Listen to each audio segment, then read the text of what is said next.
that lets you save. Look here. True Form Life. It's vital to our human existence, and I would even judge that it's vital to our life force energy to have a good relationship with how sexual energy moves, what we feel about ourselves sexually, our beliefs about ourselves, how we love ourselves. All of that is connected to the realm of sexuality. So I think it's vital to life force, really.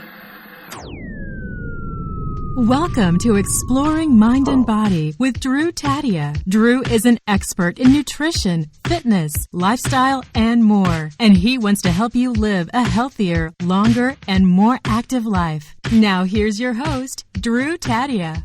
Welcome to another edition of nationally syndicated Exploring Mind and Body. Thanks so much for being here. Thanks for tuning in. We appreciate you coming in and being a part of our True Form Life community, whether this is your first time or if you're a regular listener. We've got a different kind of twist to the show.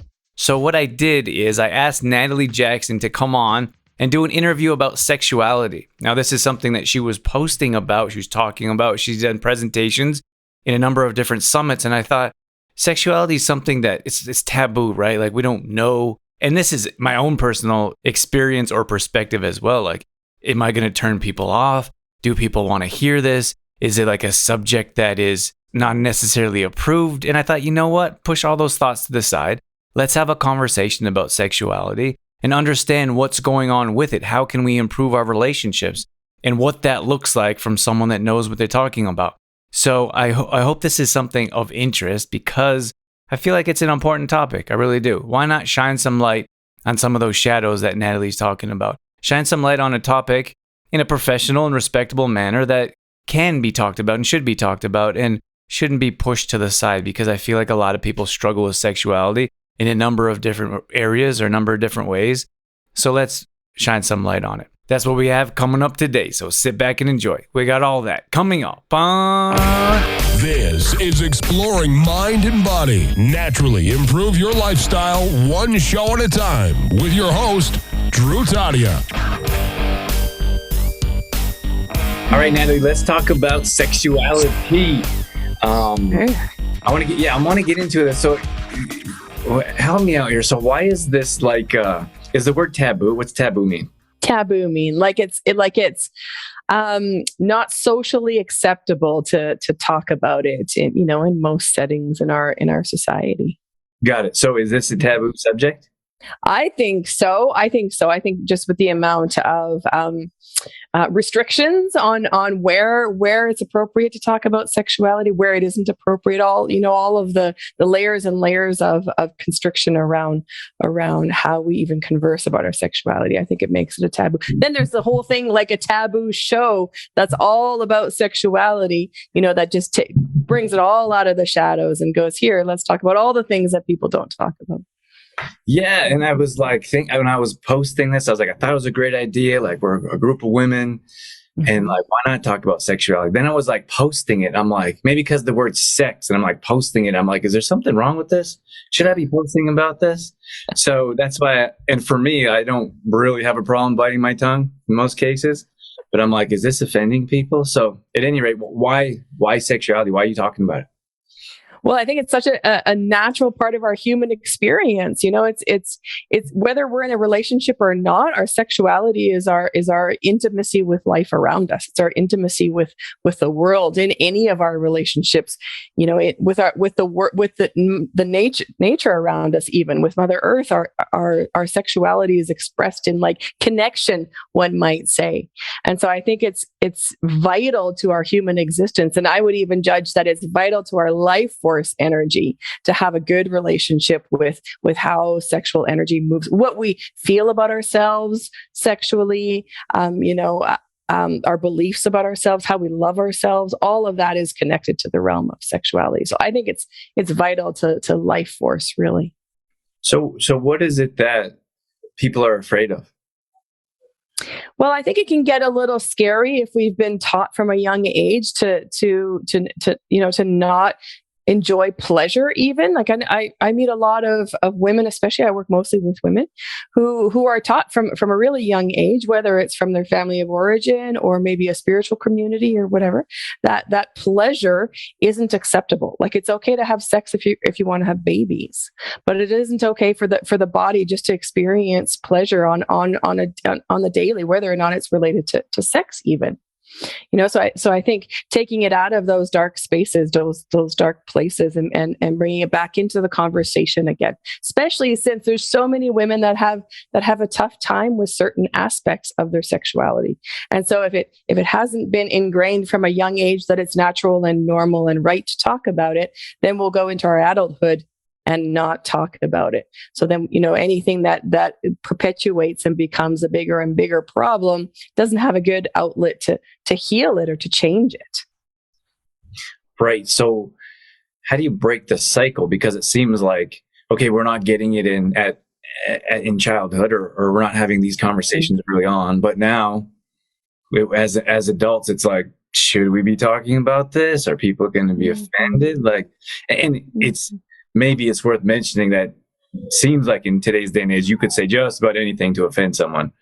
True. And I joke that like comedians probably have the toughest job ever because they basically just make fun of everyone. And now you can't make fun of anyone.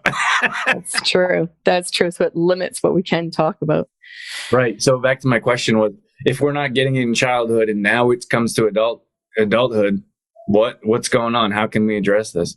Yeah, I think the more and more, I think it's really brave of you, Drew, to even like attempt to bring this, into a community of mostly women and bring this subject up that might have some resistance to talking about. I think the more we can have these kind of like smaller, intimate discussions about it and just lay it on the line, just talk honestly and openly about it, then it becomes easier in maybe larger environments or in a different environment, or, just to have more and more small conversations in an intimate setting like this, I think is really healthy. And I think it undoes some of that programming that it's just not okay to talk about it. Mm-hmm. Yeah, thank you. I appreciate that. And I appreciate your courage as well, because this isn't like mainstream. People aren't going to talk about this kind of stuff. Nope. And I feel like I'd imagine there's some people that are like, oh, I probably don't want to tune into that because like the word just sounds like totally.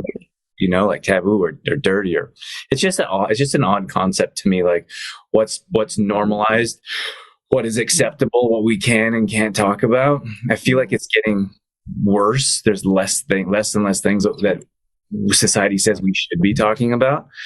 And like, it's to a point now where we can't even share our own very own opinion. Like sometimes I'll share on my social media and then people like attack me and I'm like, it's my page and my opinion.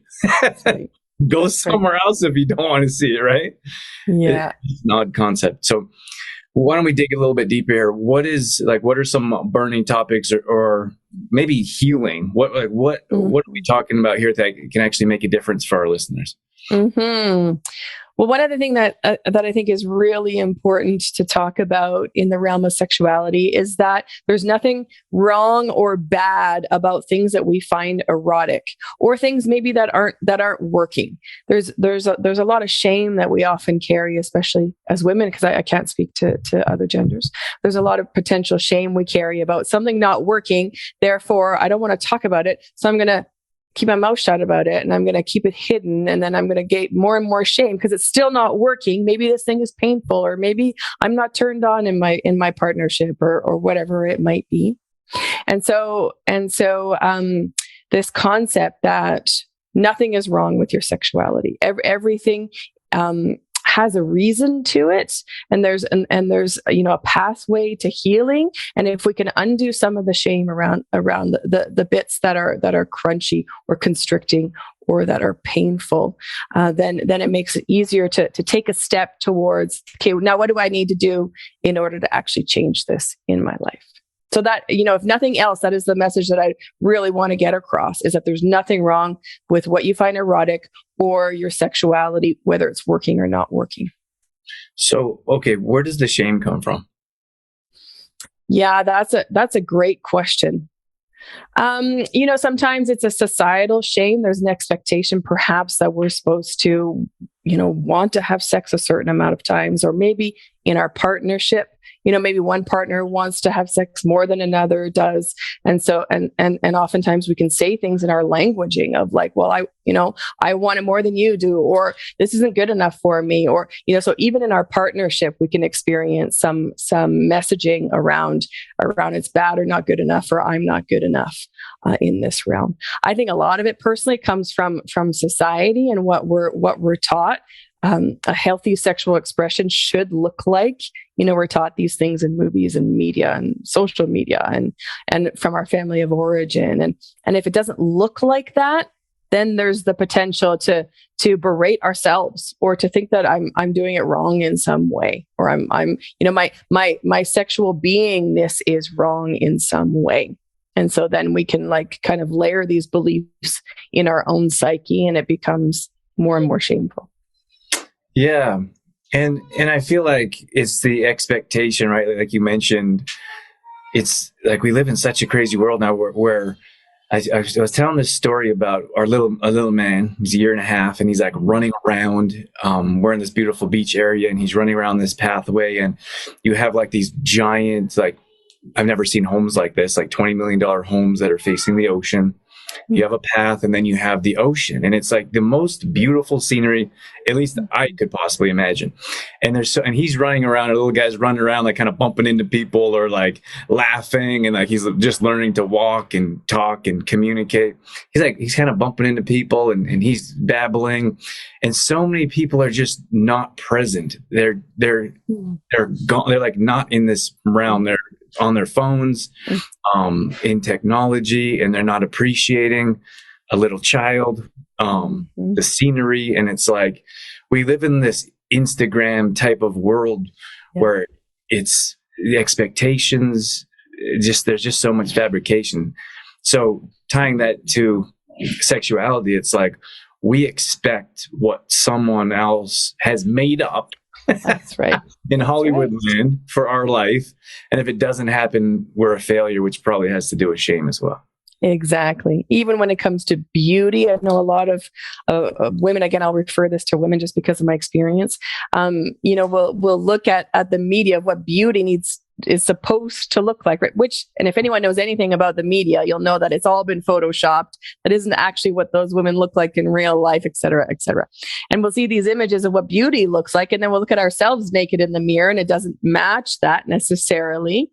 And then there's all kinds of programs that go on inside of, well, if I'm not, if I don't feel beautiful inside, then I don't necessarily feel sexy, and maybe I don't want to be intimate with someone. And so shame can also come from just the imagery we see about other bodies out there. Yeah. Any advice or thoughts around improving a relationship when it comes to sexuality? Yeah, I was thinking about that these last couple of days. What has really, so I'm I laugh, my husband and I laugh. We're in a serial monogamous relationship. Like that is, it's always been monogamy, and it probably always will be monogamy. And it's our agreement in this particular lifetime. We've been together 25 years, and it's going to be him and I. And so, we've gone through lots of iterations of how to keep a spark going for 25 years. Like it doesn't just stay lit. I mean, there all kinds of winds of change come through, and children come through, and responsibilities and painful things come through. And so in order to ignite that spark over and over and over again, we've talked about agreements in the past. And that seems to be something that comes up often is actually having a discussion around, what are our agreements when it comes to sexuality? Would we ever consider having, bringing in another person to have sex? Would we ever consider going to a public club? Would we ever consider, what are our agreements in terms of sex, and really sitting down, talking about what works and doesn't work, what are our comfort zones, and what are we willing to explore? Having that discussion with a partner is incredibly beneficial, and can be a little scary, if I'm being totally honest. What if all of a sudden you discover your partner doesn't want the same things you do? So what do you think? I mean, I feel like communication in general Yeah. It's so lacking. Like there's so many issues with emojis, thumbs ups, huge pet peeve of mine. Not really engaging with it when like we're at the grocery store, and I remember, and it wasn't that long ago, we would sit there and we'd talk to someone in line, and now everyone is looking down at their phones. It's easy to pick on technology, but it's the truth. It's the world we live in. How can we, and it comes to relationships as well. Like I feel like we have a really hard time connecting with our spouses because of lack of communication. Yeah. And there's no conversation around it because everyone's so busy looking in the wrong direction, in my opinion. How can we start having these conversations with our significant others? Yeah, I think it's a really valid question that goes way beyond sexuality into, a good, healthy relationship and what communication looks like. And I think coming back to agreements of setting aside some time daily, even if it's just 15 minutes, to turn the technology completely off, and sit and talk about the day. There's that whole research that was done around how many hugs a person needs just to survive. We need something like, I think 8 or 9 hugs a day just for basic survival. And in order to be thriving, it's like 18 to 20 hugs a day to be thriving in these physical bodies. Like physical touch is actually vital to our body's capacity to be as healthy as we possibly can. And so, my recommendation at the onset is just start to carve out time as a priority, because oftentimes sexuality gets bumped down the list especially if there's something that isn't working really well, right? We'll put kids first, put career next, maybe we'll put the house next, maybe we'll put finances next, and then maybe we'll put sex at the bottom of that list if we're lucky, right? And so what if that level of intimacy necessary for thriving became a priority, and we actually chunk time out every day to focus on a relationship, on what's happening there. Yeah, I suppose it's anything you could look at, right? Like everyone has the same hours in the day, and then those things that we prioritize or push to the top of the list, that's what we make time for. Exactly. And we'll do it no matter what. We're prioritizing mostly unconsciously. So what if we started doing it consciously by bringing this in, not from a perspective of, I need more sex, but this is my life force energy. This is my own connection to life itself. And if I'm not nurturing it, then who is nurturing it, right? It's a choice we all get to make. Right. So you're talking about this in an online summit of some type. Is that right? Mm-hmm. Yeah. On Thursday, Friday, and Saturday, there's a soulful intimacy sexuality summit that's happening. There's 30 speakers, some really great topics. So, okay. So why did you choose this topic? You're like, hey, this is what I want to talk about at this summit. Mm-hmm. Because I'm the kind of person that likes walking on the edge. I like talking about the things that people don't want to talk about. And so shadows are another something that we usually don't want to talk about. It's like the repressed parts of ourselves, right? The parts we don't want anyone to see. Maybe it's like the road rage or the parts that get jealous at others, those kind of things. And so when we bring sexuality and shadows together, we start to realize that our sexuality, our expression in the world as a sexual being, is directly connected to what we've repressed from childhood. And, there was all kinds of beautiful books written about this. And we did a bunch of research to create a whole program on how do we heal these things. And it went right back to childhood wounding. And if we look at our sexuality and our sexual health from a perspective of what's unhealed from my childhood, then it really informs how to essentially liberate our sexuality now as adults. It's kind of fascinating. Right. So, okay. I feel like there's a lot of, what is it? Do you have any thoughts around that? Like, we have such trauma around childhood. And then in particular, we could look at sexuality. What's going on there? Like, can we dig a bit deeper? Yeah, well, what a lot of these really amazing psychologists and researchers have found out is that And when you really stop to think about it, our sexuality is our intimacy. It's our connection to another or to many others, and our sense of belonging. And so most of our childhood wounds took place from a need to belong and a need to be accepted and cared for, and tended to as a young child. And so, if our parents told us to like don't be naked, or don't touch yourself, or don't, and they got really angry at us when we were really young. And therefore we took some aspect. It doesn't even have to be related to sexuality. It could be related to connection, or to free expression, or anything else. But then we take that aspect of ourselves and we put it into shadow because we need to belong. So then as adults, we still need to feel like we belong to something, or have like an intimate connection with somebody else. And so all of those childhood wounds just play out in an adult way once we get older. Well, tell us more about shadows. You mentioned that a few times. I know a bit about it. Give our listeners a chance to learn more.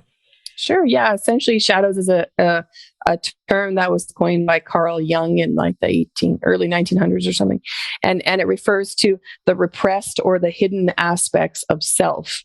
So any aspect of self that was told it was bad or not acceptable in some way in early childhood. So less than 8 years old, essentially, is when most of our shadows form. When we were told some sort of behavior was bad, whether it be using our voice, being loud, hugging someone, like coming in for physical affection. It could be absolutely anything. And we were told on some level, no, that's bad. Essentially we hear, I won't love you if you keep doing that. And so we change our behavior to continue to be loved. And we take those aspects of ourselves and we shove them away, and we put them in those dark recesses of the subconscious mind. And then what happens later on in life is all of a sudden it's not working anymore. I realize that I need to use my voice because I've been quiet so many times, and then I maybe let other people walk all over me. Maybe I don't have good boundaries. And eventually I get to a point where, holy cow, like I need to change. Something isn't working right now because all of these relationships are going awry, or these situations aren't working the way I want them to. And so we go back and we go, hey, there was something from my early childhood I was told was bad. What if I reframed that, brought it out of the darkness, and loved it again within myself? What if I learned to love all aspects of myself again in a different way? And so that's what we do with the shadows. We bring them back into the light and learn to have a new relationship with them, and essentially love all of who we are again. So how do you know? Like, how do you know that you have shadows and hiding in this? You have emotions hiding in this shadow and something else hiding in that one. How do you find out? Well, a good indication is if there's like all of a sudden there's emotions that start to flow and they weren't really provoked in any way. So like road rage is a perfect example of repressed anger. So we're driving along, right? Tickety boo, having a great old drive, and all of a sudden somebody cuts you off, and there's like this intensity of anger. I don't know if maybe it's just me that's experienced this. I don't know if any of you have ever experienced this before, but all of a sudden you start swearing and flipping the bird and all these things, right? Or tailgating or whatever. I mean, I've done it all. Don't cut you off. Is that what you're saying? Or yeah, exactly. Don't cut me off. I used to have a whole bunch of repressed anger. So it's that intensity of emotion that seems to come out of nowhere. Like crying over spilt milk is a great example of all of a sudden we just start crying and we don't know why we're crying. There's like this incredible sadness moving through you.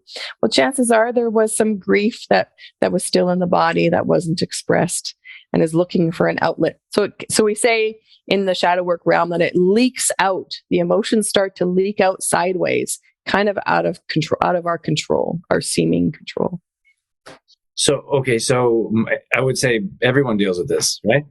Everybody's got shadows. Yeah, unless you deal with it. Yeah.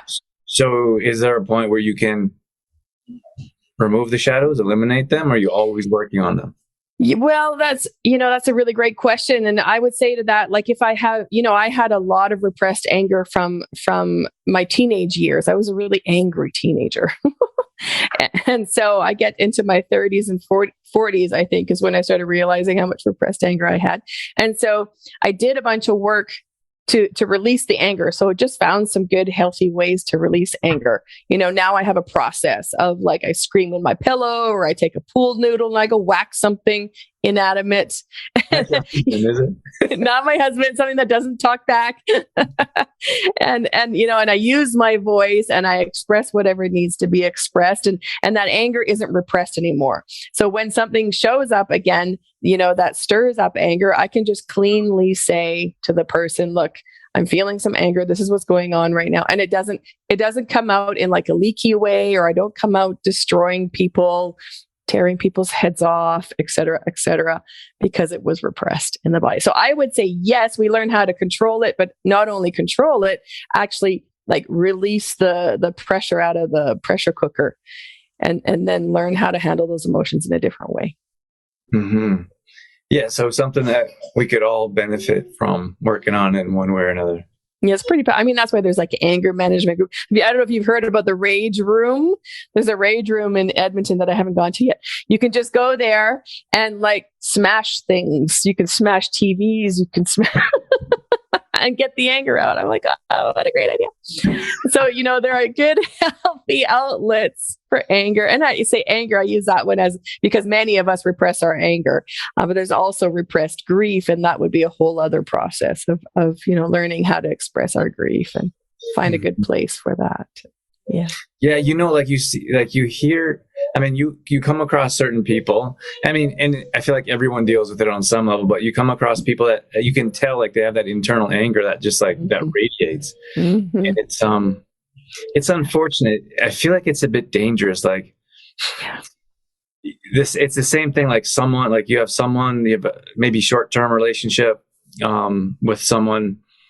I don't necessarily mean sexual at this point in this scenario, but you're having a conversation with someone, or you have a short-term relationship and they seem like a lovely person. And then like one thing happens and they snap, and it's like, whoa, like didn't expect that from you.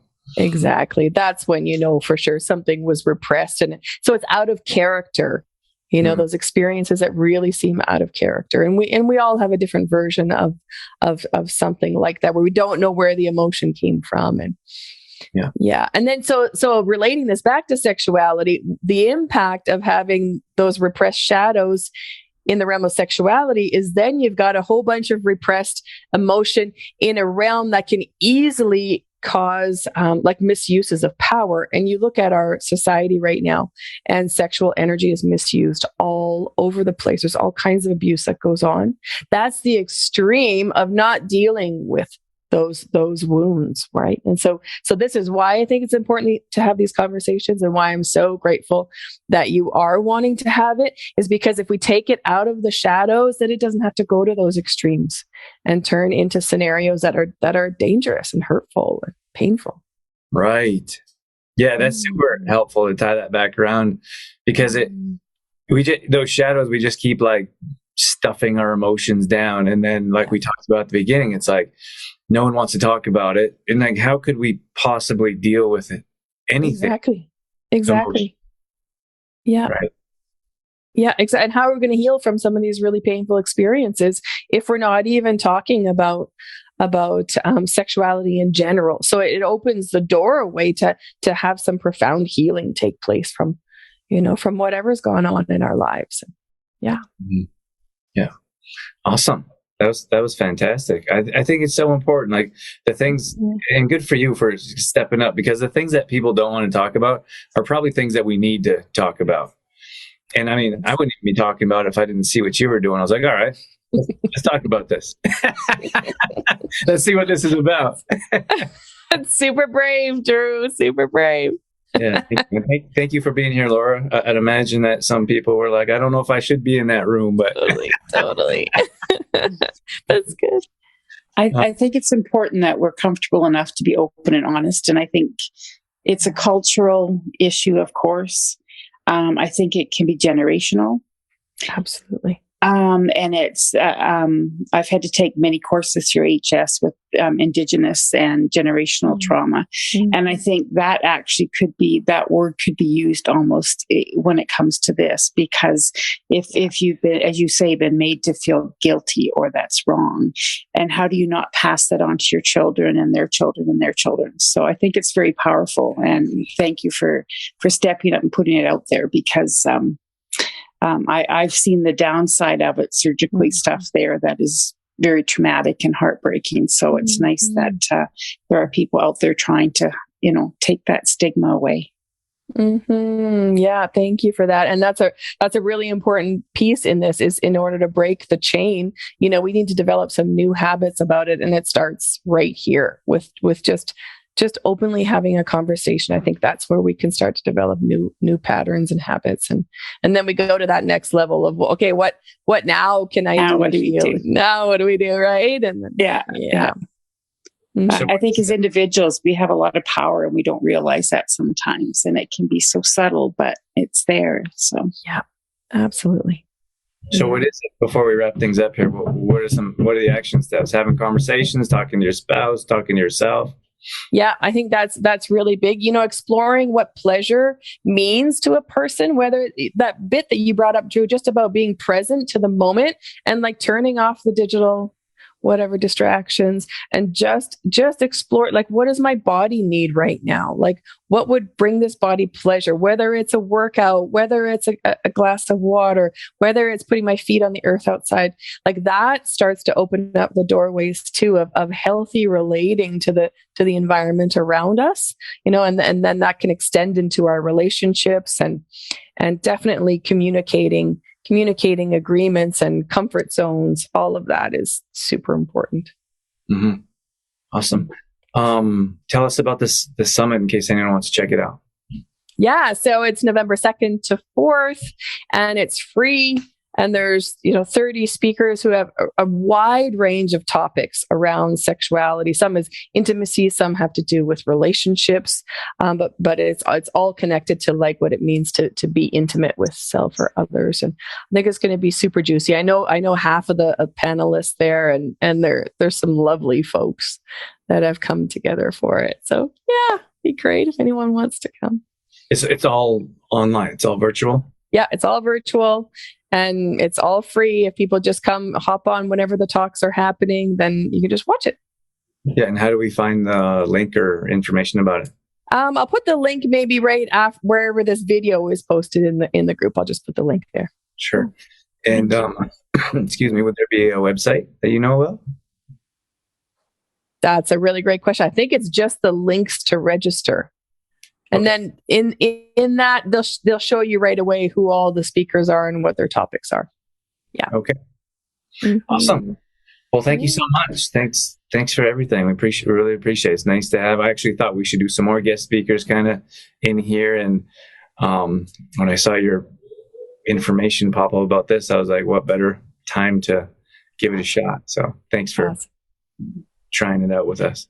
Yeah, you're welcome. Thanks for the invite, and thanks for coming, Laura. Thanks for sharing. You're welcome. All right, you guys have a wonderful evening, and we'll see you inside. All right, that's going to wrap things up for this edition of Nationally Syndicated Exploring Mind and Body. Thank you so much for tuning in. Thanks for being a part of our True Form Life community. We so much appreciate you coming in to check out the show, chop it up with us, listen to some of the topics that we have going on. And if we can help out with anything at all, shoot us a message. You can find us at trueformlife.com. We're on every social media platform, either at Drew Tadia or True Form Life. So regardless of where you may be, find us on your favorite social media platform, and let's connect. That's it. That's all I got. I'm out of here. As always, I'm your host, Drew Tadia, in health and fitness for a better world. Thanks for listening. You've been listening to Exploring Mind and Body with True Form Life's Drew Tadia, fitness expert. To find out more about the show, Drew Tadia, or to listen to past shows, visit exploringmindandbody.com.